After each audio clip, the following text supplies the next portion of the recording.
Let's return now to our top story, an $85 million shot in the arm for Queenstown today. Joining us on the line is Mayor Jim Boult. Mayor Boult, this $85 million, it seems like a lot of money, but is it enough to keep Queenstown afloat? Oh, look, it's a very big step in the right direction. So this is a project we've been pushing for years. This is the first stage of it, but it does unlock, in my view, a number of other projects which will follow. It's not a panacea for all our problems, but, it is a very big step in the right direction. You can build these things, you can gussy up the town and build roads, but where are the people coming from to visit if you've only got domestic tourists? You rely heavily on the international guests. Yes, we do. But look, firstly, we are getting a large number of domestic tourists coming through at the present time. So that's really pleasing. However, it doesn't matter how many domestic visitors we get, that won't replace the internationals we need. I'm very hopeful that we will see a Trans-Tasman bubble in the next month or two. Really? Given the numbers coming out of Australia? Sorry to interrupt, Jim, but in Melbourne today, 30 new cases alone, the Army being brought in to help with the COVID-19 testing blitz. Do you really think you're going to get a Trans-Tasman bubble by the end of the year?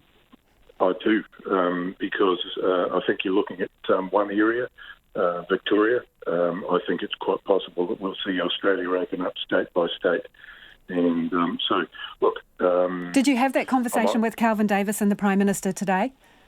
Yes, I did. And look, they're not committing to anything, obviously, because they don't know, nor do we.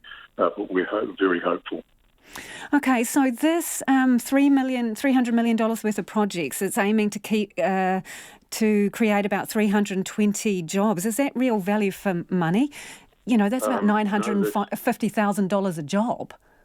No, that's the 85 million unlocks 320 jobs.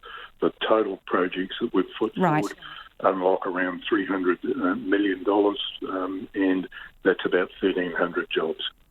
So the government has said that the two projects they're putting money towards will unlock this new project, the Transport Hub.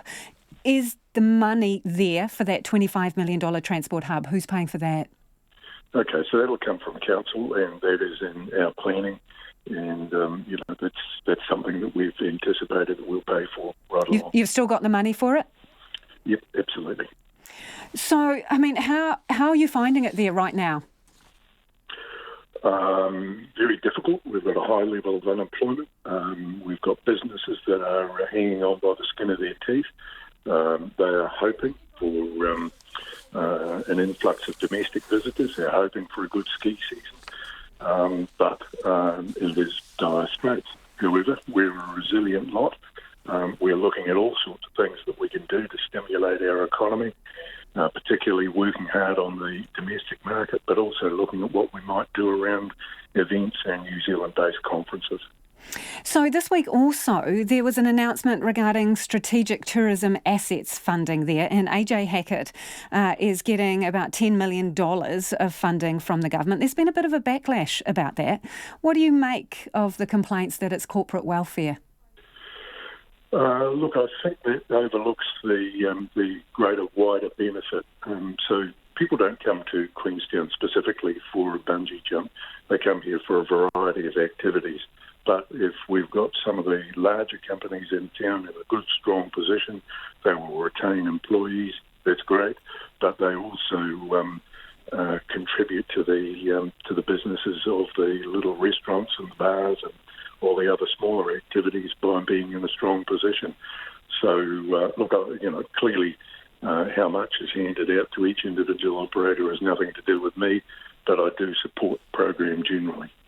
But that company's backed by some extremely successful business people. Is there responsibility for shareholders to be kicking in more of their own money before the taxpayer is stumping up cash?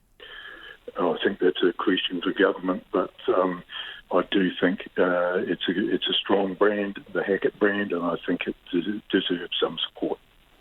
Appreciate your time this evening. That is the Mayor of Queenstown, Jim Boult. The government announcing $85 million going into infrastructure projects down there.